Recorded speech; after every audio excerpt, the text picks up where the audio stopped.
We are going beyond the whistle on the role of the basketball strength and conditioning coach during a crisis and beyond with Matt Johnson of Butler University.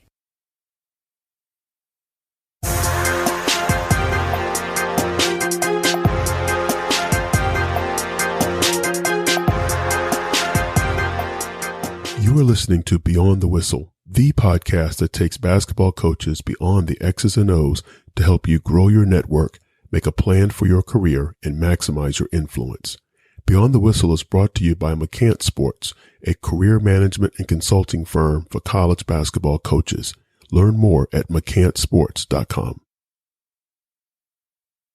Welcome to Beyond the Whistle. I'm your host, Odell McCants, and thank you for listening. My guest today is Matthew Johnson, strength and conditioning coach for Butler University men's basketball. Matt, welcome to Beyond the Whistle. Odell, thanks for having me on. So, Matt, as we're recording this, it's Wednesday, April 29th. We still find ourselves in the midst of the COVID-19 pandemic.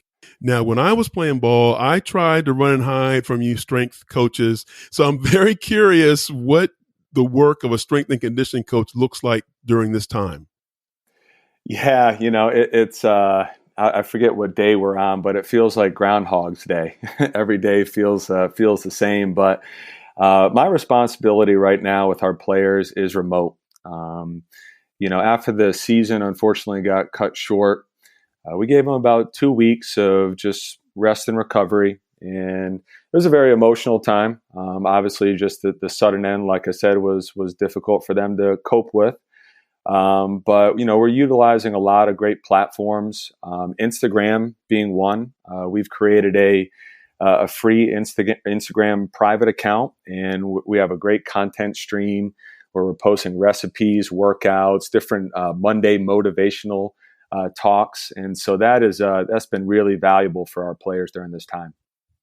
That is a great way to link social media to learning and staying connected. I mean, we know that this generation, well, it's not just this generation, it's all of us, like to use those types of platforms. That's a very interesting concept. Yeah, that's the one thing I've found is that is the medium where all these players spend a lot of their time. Twitter, Instagram.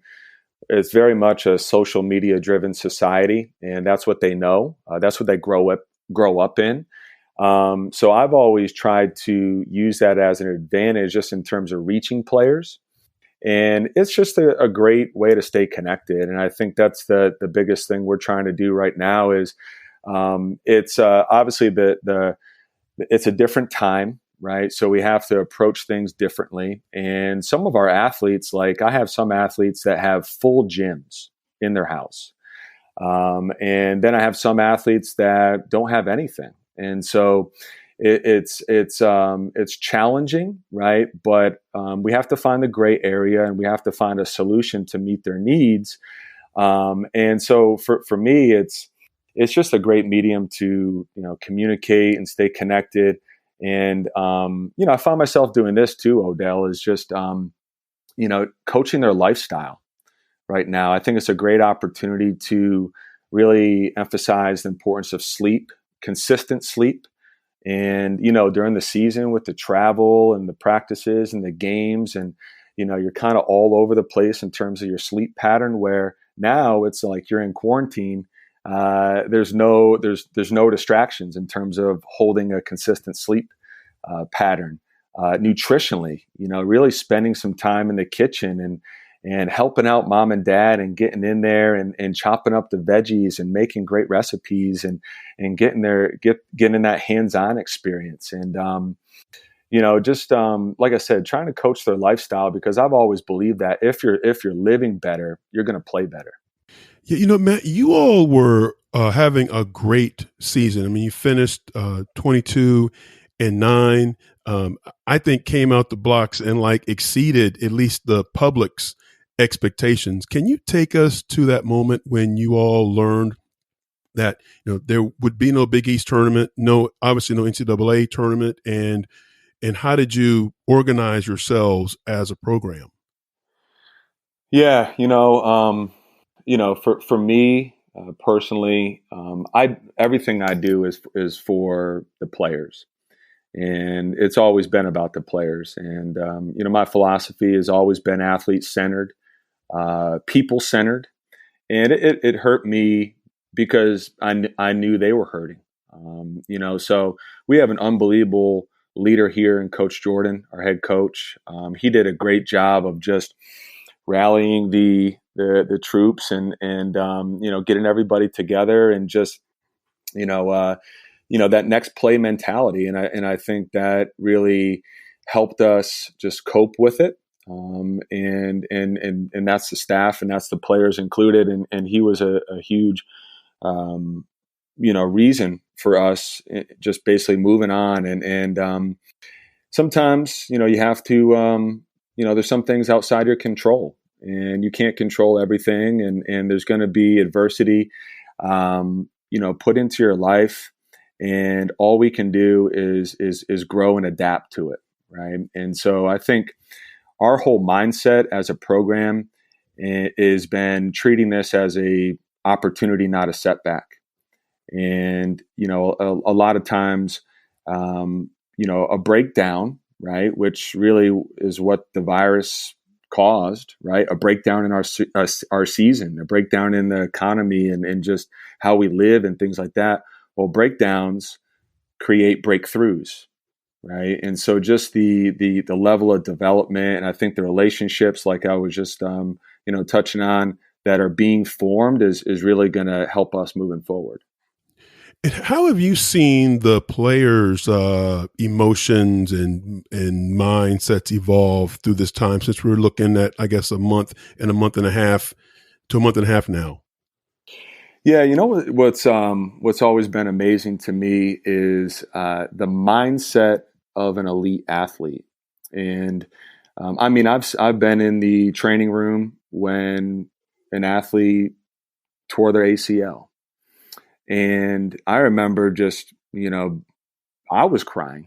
I was emotional, and just seeing athletes receive that news and just not flinching and just being strong and being able to, really cope with that, horrible news. And I think that's one thing that's always impressed me, just working with high level athletes, is just that mindset that they possess. And so, what I'm getting at here is I think they, just like that example with the ACL I shared, I think they treated it the same way. They just, picked themselves up, held their head high and just got over it. And I think overall, like athletes, they're very resilient, right? And they're, very resilient in body, but they're also very resilient in mind.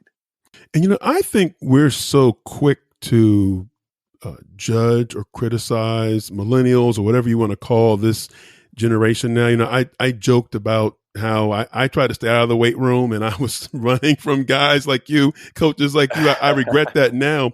But so much has changed. I mean, they have access to so much information. And you mentioned, some of your athletes have their own gyms, and it's so common for even grade school kids to have personal trainers, regardless of what your thoughts or opinions are of that. Have you seen that help with this mindset as well? Kind of the just having more information and more engaged. Yeah, I think there's some great coaches out there with some great programs, and I'm not just speaking on strength conditioning coaches, but basketball coaches, sport coaches, and so I think the level of development has leveled up or increased over the years because coaches are studying more, and I think really athletes are studying more too. They're researching the behaviors of other athletes, right? What do great athletes do? And that's been the fun part about watching the episode of the Last Dance and our players tuning in and watching that and seeing Michael, Scottie Pippen, Dennis Rodman in the weight room doing a lot of similar exercises that they do with me. and, so I think that's one thing that stands out to me is that, they do a lot of self-research themselves in terms of just, hey, what else are other players doing? Maybe it's a competitive edge that they're trying to gain, right? And it's like, hey, what exercises are they doing? What equipment are they training with? What are they eating? What technology are they using to gain that edge? And how does that impact how you direct towards them? I mean, again, I hate to sound generational here or harp too much on it, but we tended to do things because coach said so. There was no Google, there were no documentaries, to see. But do you find that athletes are, and not questioning in a negative way, but just wanting to go deeper in what you're directing? Yeah, I think this is a really good point, and it's one thing that I've learned over the years is there's different archetypes, right? And athletes are architected differently, right, and built differently. They have different minds, they have a different thought process, they have a different belief system, and one thing that I've really figured out in my coaching journey is the better you can communicate it, the better you can sell it, the higher of the likelihood of them understanding it and buying into it, right? I think that's where buy-in comes in. Like, how well can you sell it, right? And so that salesmanship is really key to coaching for me, where there's some athletes that, I sit them down. It's like, hey, this is the system. This is what we do. And then they're, yes, sir, all on board.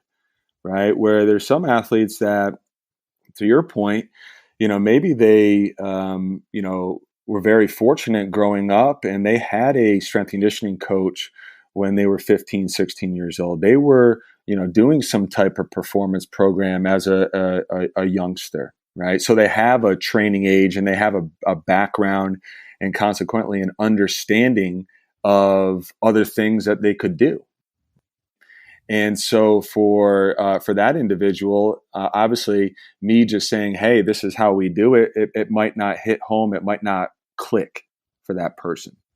So I have to show more results. I have to show, hey, this is, the system and this is what it's done for this laundry list of players.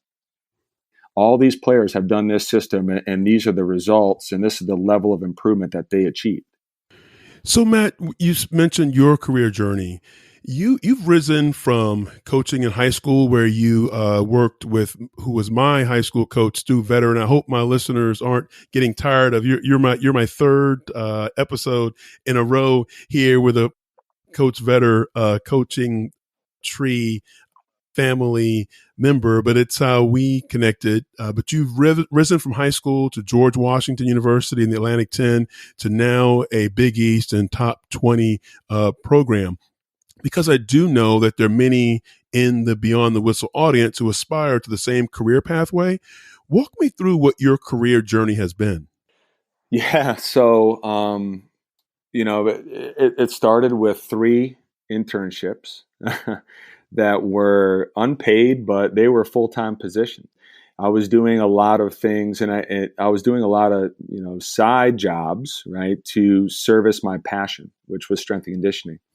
And at the time, and really, what strength and conditioning is so much of an apprenticeship, where you learn from master coaches, and you just learn from just being in the weight room and just listening and feeling what they do. And just like a plumber or a carpenter or a mechanic, right? You just kind of just look over the guy's shoulder, right? And you learn that way. So those internships, obviously, like I said, they didn't possess a hefty paycheck, but for me, it was just, unbelievable knowledge building and just experience building as a young up and coming strength and conditioning coach. And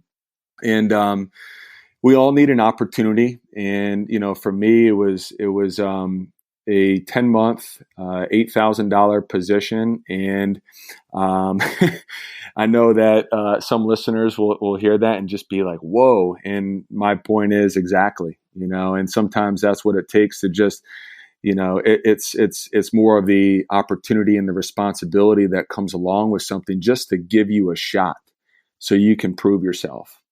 And so I did that. And, it's funny just to, share a quick story with Coach Vetter. I was up living in Massachusetts at the time, in this 10-month, $8,000 position. And I was going to be relocating to Maryland. And I knew I was, and where I was in life, it was drawing me to that area. And so I was looking for work. And so I heard from somebody I was working with, hey, the strength and conditioning coach for Montrose Christian just left, I think went to another high school. And, I think that position might be open. I don't know what it pays, but I know they have great players and their coach is absolutely legendary.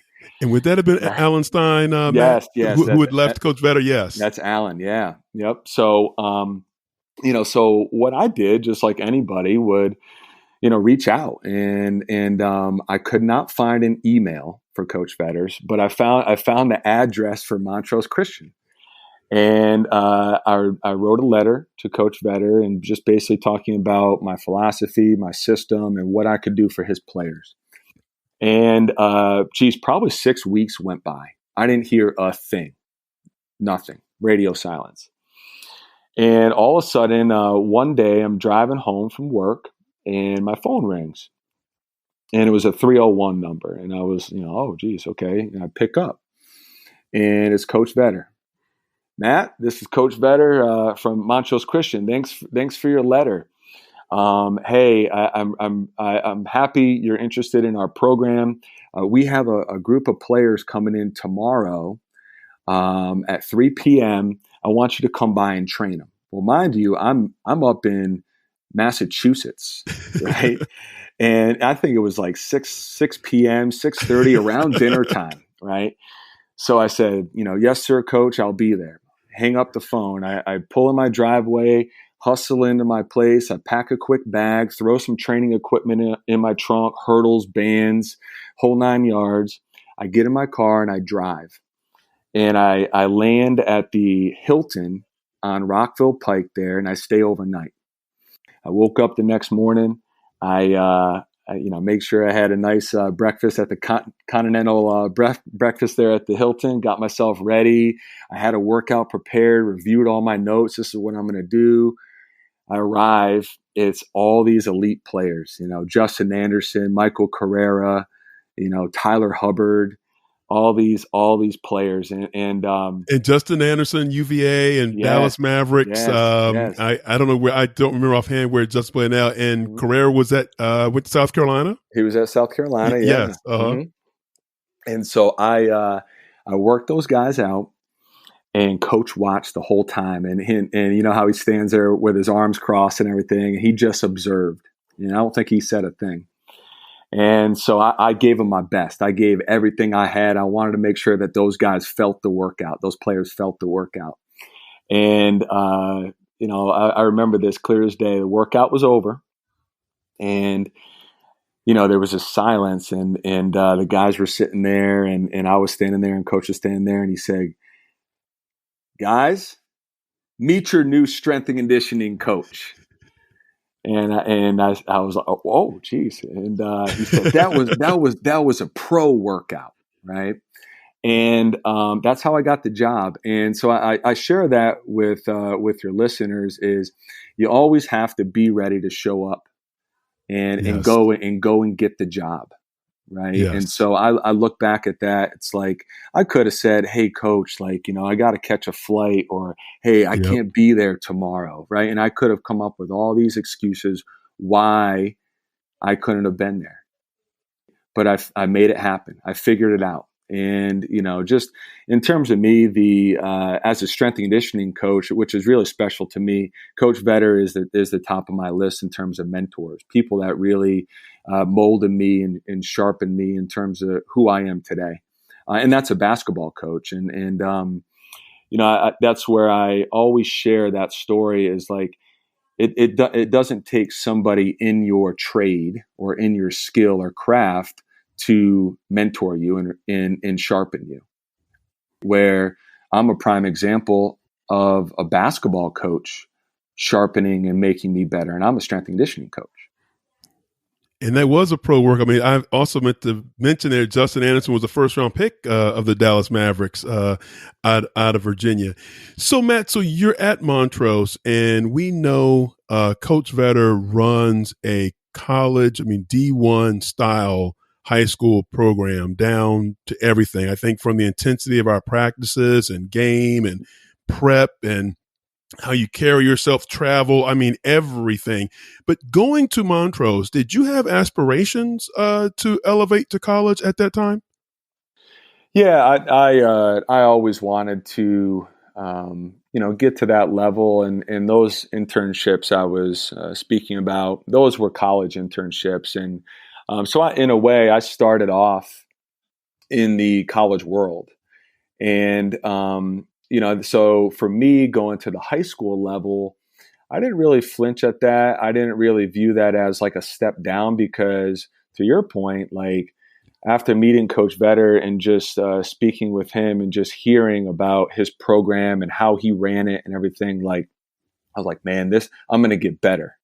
I'm going to get better in this environment. The level of standards and the organization, the planning, the strategizing, elite level of communication.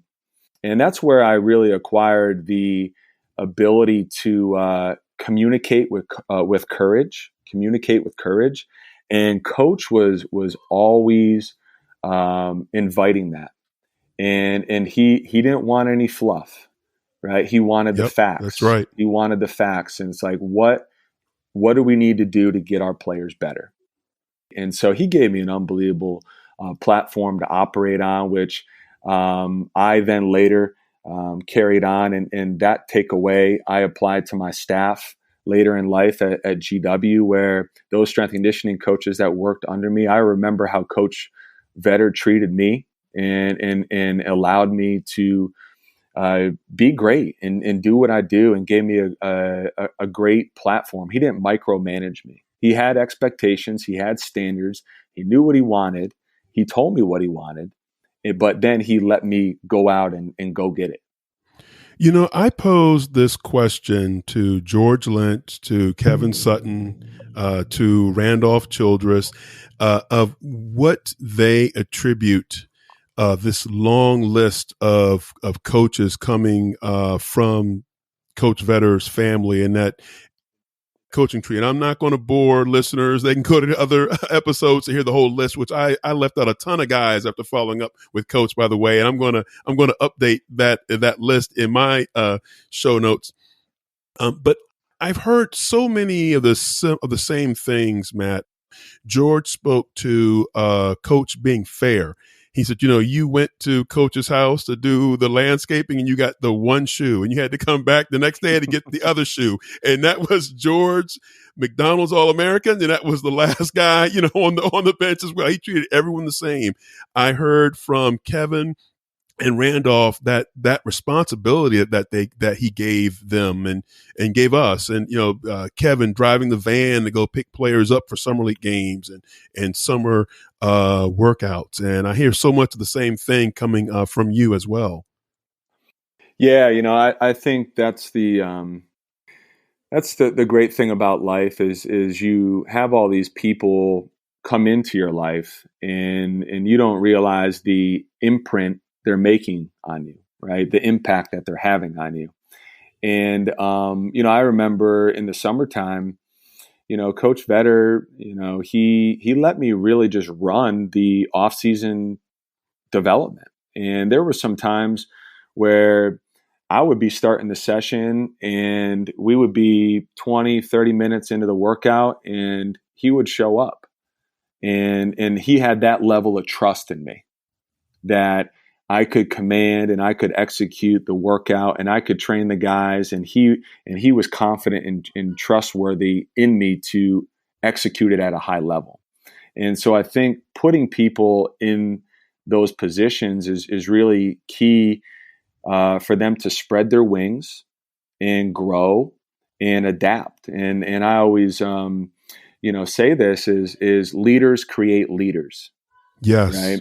And so how you lead others is largely that is giving them the trust and the respect and the platform to go out and like I said, be great and do what they do. And you're so right, Matt. A leader's job is to not create followers, but to create other leaders. Yeah, and so Absolutely. when I hear that list of all these unbelievable coaches that have worked and played for Coach, like it's no surprise, it's no mistake. It's how he led them, it's how he allowed them to go out, spread their wings, and I'm not going to say I didn't make any mistakes. And I think that those small failures are really key for self growth and self improvement and stuff. And I talked about that stuff with Coach, and it just led for some really great dialogue and just continued learning for me in my young coaching career. That's what I was going to say. Isn't that what it's about, is making those mistakes? I mean, someone giving you the freedom to make those mistakes, and then how that strengthens your relationship when that person is a true leader. Yeah, I just I just look back at my years at Montrose, and I just absolutely cherish those. It taught me so many things, and the one thing is it's flat out about the people. And the big time is not a place; it's the state of your heart. And everybody's heart was in that program, and Coach poured it out, and he shared his level of love, for his players, and he was a man of high standards, and he knew what he wanted, and he demanded it out of you, right? But he coached our guys very hard, but he hugged them after, and I think that heart and that level of love that I think he displayed for our staff and for our players is what made us great. So, Matt, you make a transition from high school, although an elite high school program, to GW in the Atlantic 10, and then from GW to Butler in the Big East. Multiple Final Fours. We know the Butler tradition. From your coaching perspective, what were those transitions like? And I'm asking in terms of like preparation. Do you prepare and transition differently with a different level of athlete, or what does that look like when you're preparing and transitioning into those jobs? Yeah, I think transition. I refer to this quote, and you have two ears and one mouth for a reason. Yes. So you listen twice as much as you speak. And for me, that's how I have made all the transitions in my career. I've done a good job of just interviewing and not interviewing for the job. I'm talking about interviewing after I received the job, is just asking questions to those coaches that I was there to serve. And so much of my job, I feel, is dependent on that. Is if you can ask great questions and you can listen very well, now you understand what the coaches are looking for in terms of how they want their players to be built. And that is the job of a strength and conditioning coach. Every coach has their system. They have their style of play. They have their X's and O's. And those players have to be molded and chiseled into a certain player to fit into that system. And so I'd probably say I've done a great job of doing that. And that's something that I will always carry with me and do, because I rewind time and I look back at it. It's like that really set me off and sent me in a great direction with all those coaches that I've been able to be fortunate enough to work with is I didn't come in guns blazing and like, hey, this is my program. This is how I do things. I'm the strength and conditioning coach. And this is what, exercise science says and whatnot. I was humble enough to ask questions, to listen, form relationships. Right, you have to get along with people that you're tasked to work with, right? And so building those bonds with all those coaches and building strong bonds, I think, was another thing that has helped me over the years. But I would accredit it to just being a great listener.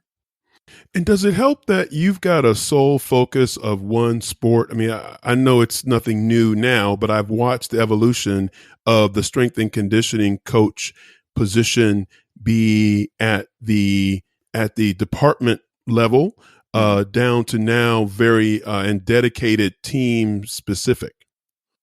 Yeah. So, both positions, GW and Butler, there's a commonality there. I worked in basketball, right? I worked with men's basketball at GW. I'm working with men's basketball here at Butler. But the one difference is I was the director at GW. I had 3 other teams in addition to men's basketball. I was traveling. I was overseeing a budget. I was overseeing a staff of 2 full-time assistants, 3 GAs, student interns that were receiving college credit. So to answer your question, I think it all boils down to time. The more time you have, the more you can do. And so here at Butler, my time day in, day out is about advancing Butler basketball every single day. 40 hours a week or 50 hours a week or 60 hours a week, whatever that is. But I have more time. And so with that, I'm more of a integral part of the program, right? So I'm in recruiting conversations, practice planning meetings, game preps, all those things I'm a part of. And that's one thing that's really been enlightening for me is my knowledge level for basketball has improved vastly in the last 2 years of being here at Butler, being around guys like Coach Jordan and Jeff Meyer and all the other assistant coaches. They're all just high level people. And just being a fly on the wall, and I love just jumping into those staff meetings when they're breaking down film and watching things, because when I evaluate the game and I hear them evaluating somebody's skill, what I start doing is I start thinking about, here's some exercises that I could do to help with that, right? So that's, I'd probably say that the one light bulb moment or great moment that's occurred for me here at Butler that I wasn't really getting a lot of at GW is more time with the coaches to learn about the game. I'm very curious what your participation and involvement in the recruiting and evaluation process look like, because I go back to representing professional athletes and scouts saying, look, we're not out evaluating if so-and-so is an NBA prospect. I mean, we all know that he's on the list of top 30 players, but we're looking at how does he fit to our organization? And that's where, you may have a different grade with a player. How does that look from your lens when you look at recruits and recruiting? Yeah. So, first and foremost, I think, you need the best players, and talent wins. And so the recruiting process is really important. That's something I take a lot of pride in doing my part. And so obviously it takes a collective effort. It takes a staff to, find an athlete that's the right fit and can fall into the culture and the system of the team. But it's funny for me. It's I kind of feel like a celebrity with these kids because they all want to meet the strength coach, and that's been really Wow. I would probably say that's that's an evolving thing where that's more and more, because I think the role of a strength and conditioning coach has been highlighted more, right? Yeah. These 30 for 30s, and even all these professional athletes posting their workouts and stuff they're doing with their strength and conditioning coach. And so I think today's athletes, right, these prospects are seeing that, and they understand that they need to develop their body, they need to develop their athleticism. I think first and foremost they have to be healthy. Well, who's responsible for that? That's largely the strength and conditioning coach. So when a lot of these athletes come on campus, like they want to physically sit down. I sit down with them and I give them a whole PowerPoint presentation in terms of, hey, this is what I can do for you. This is what your 4 years of long-term athletic development is going to look like. This is what we're going to do year 1, 2, 3, 4. Here's the results that if you commit and put in the work, this is what you're going to experience. And basically just getting the kids excited about what I can do for them. And, so it's the recruiting aspect, I think, is becoming more and more important for strength and conditioning coaches to just serve on a staff and be a part of the overall success of a team. And Matt, do you ever see have situations where, as a coach, I like a prospect and look at him and say, I would love to see him gain 10 to 15 pounds over the next 2 to 3 years. But you may look at him and say, you know what, his body is not capable of doing that. And then how do we assess from there? Do you ever find yourself in those types of conversations? Yeah, I think those conversations are really important. The initial evaluation, and setting goals, and with those goals, a bold and highlighted obtainable. Mm-hmm. And improvement is always the case, right? Getting better is always a possibility. Getting better is always the goal. Like, I'm a very, very results oriented person. But the conversations that are necessary to have are the realistic conversations.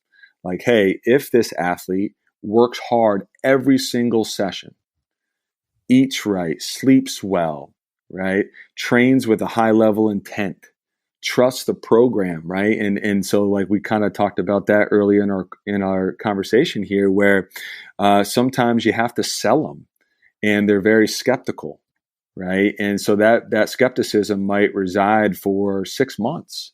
Well, that's wasted time, right?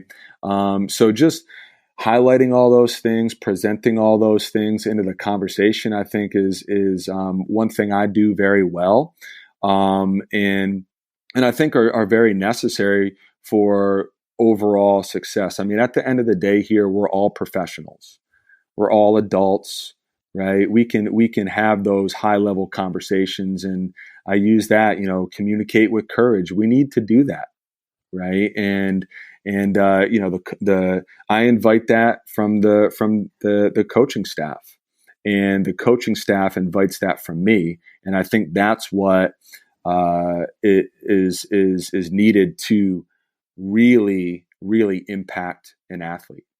And what I hear from that is, from the prospect evaluation process, to me, it sounds like it's really getting down to what I think matters the most is the character of that prospect. Because you took my scenario of, hey, can he gain 10 and carry 10 to 15 more pounds, way beyond that. Is this person going to buy into the system and the program and dedicate themselves and do these things every day? And that's where you get into, okay, now we've got to look at the character of that prospect. Yeah, the character is very important.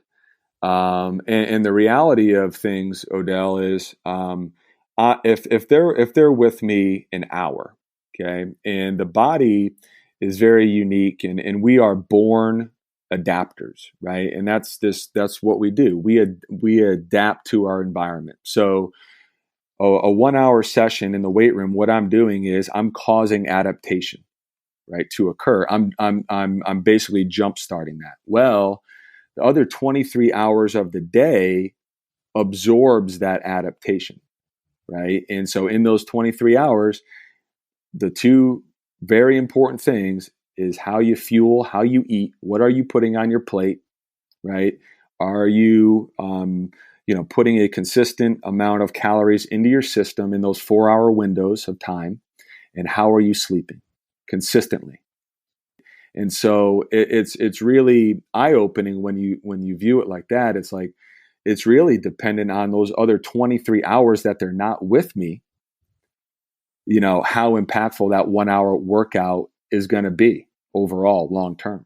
And isn't that where you have such a critical relationship with players? I mean, you get to spend the most time with them based on the whole NCAA parameters of time, and my guess is they can look at you the next day after a game, and it's not like, well, I only got 5 minutes of playing time, so I'm not going to listen to him today, or that kind of attitude. I mean, it's just such a. But my perception is you play such an invaluable. Anyone in your role plays such an invaluable role or relationship with players in the program.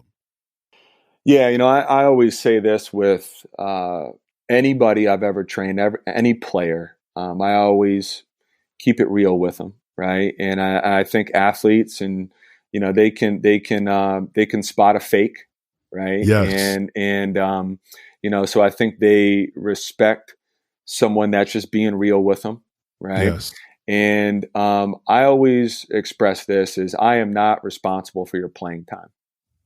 So if our relationship is going to be dictated on your playing time, then you're missing the whole deeper meaning behind what I do.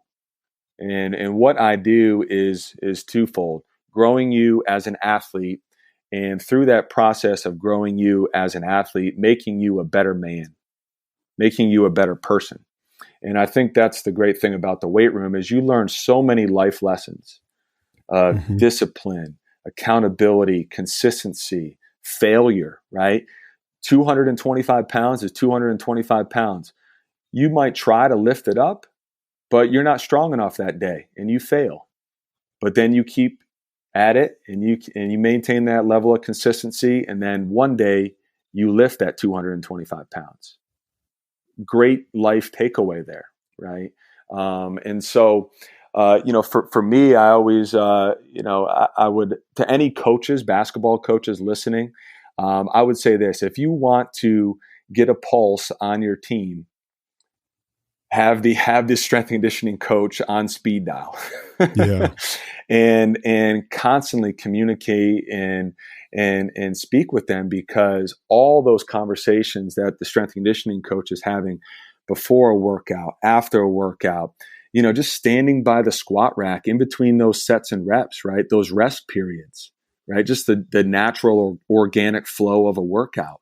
All those little conversations that are being had on the road, right? When you're just, stretching a guy, night before a game and whatnot. Like, we are around it all, right? We're in the locker room, stocking the fueling station and setting all the snacks up for the players. We're always around the players. And I would say, and I'm not being biased here, we're around the players the most. And that's just like I said, just me being real. And I take a lot of pride in understanding that. And like I said, I've acquired that understanding over the years is after a tough loss, you will not see me pout. You will not see me sad. I'm going to show up the next day and I'm going to just radiate positivity. I'm going to dap guys up. I'm going to go around. I'm going to ask how they're doing. I'm going to love. I'm going to care. I'm going to nurture them. I'm going to be there for them, because one thing I've learned is players take losing very difficult, and coaches take losing very difficult. So there needs to be somebody in that team organization the night or the day after a tough loss to lift the group up and to just get that positivity going, get that energy going, right? And just just create great vibes in the gym.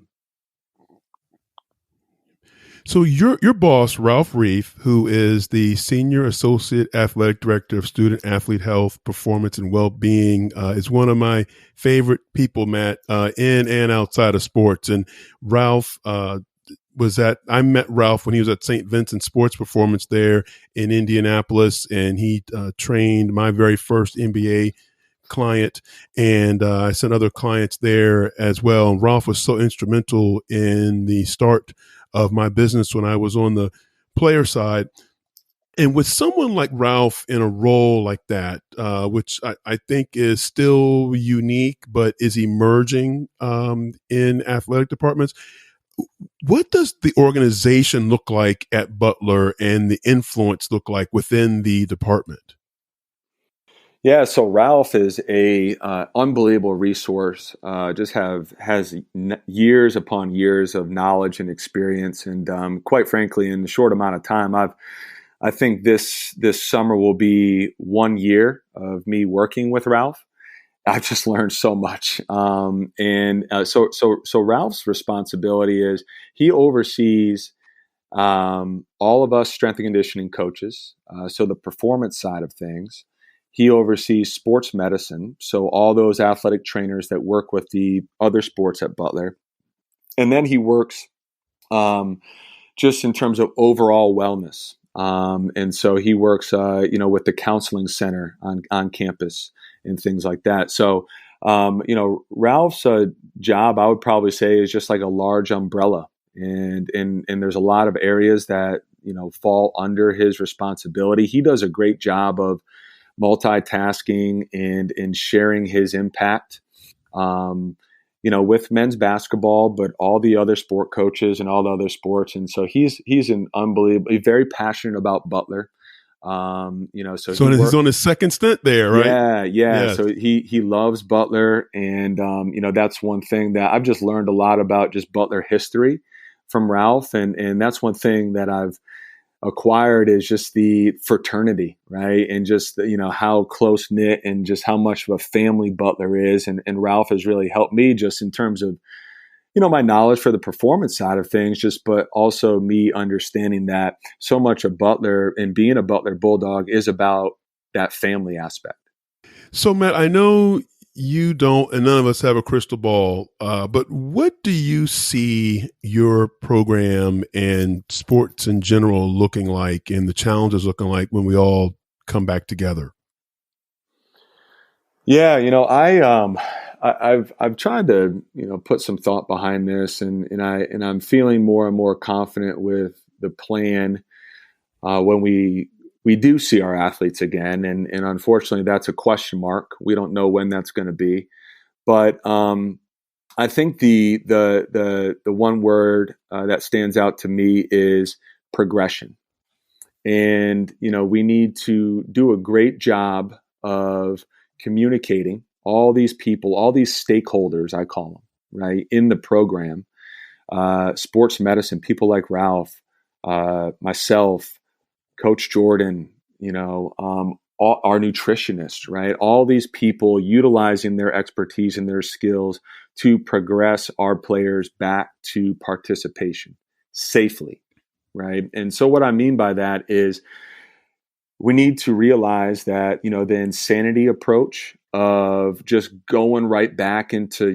just two-a-days and, just really just getting after it and stuff is not the wise thing to do. The wise thing to do is, take a progressive approach and build, volume and intensity of work, maybe 5-10% every week. And then if you look at over the course of 5 weeks, 6 weeks, you've increased your volume of work and your intensity of work by 50 to 60%. And so now that allows the athlete to, and we spoke about this before, absorb the stimulus or the stress of on-court activity, right? All those skill workouts and all those practices and things like that, but all the stress of academics, social stresses, right? The stress, the physiological stress of the weight room that I'm placing on their body, right? So I think the highlighted term that I would like to share with everybody is progression. Well, I think that's a great way to end there, and we're all going to get through this, and I know we're all going to be excited, and that's a great focus, one word focus for all of us to have for our future. So, Matt, this has been great. I know you've got a website and some things. So let me ask you, where can listeners learn more about you and follow and connect with you?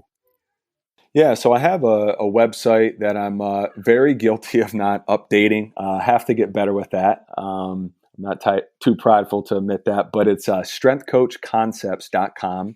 And I have a lot of old articles and blogs and things like that I've written over the years. And I'm on social media, Twitter and Instagram. It's the same handle. It's at StrengthCoachMJ. And, I love using those as a platform to, reach out and just connect with people. And I will have links to all of those in the show notes. Matt, this has been great. Stay safe, stay healthy, and thank you for being a guest on Beyond the Whistle. Thank you for listening to Beyond the Whistle. Please subscribe on your favorite podcast app. It's the best way to stay updated on the newest episodes. Beyond the Whistle is a production of McCants Sports, a sports executive search and talent solutions firm. To learn more about McCants Sports, visit mccantsports.com.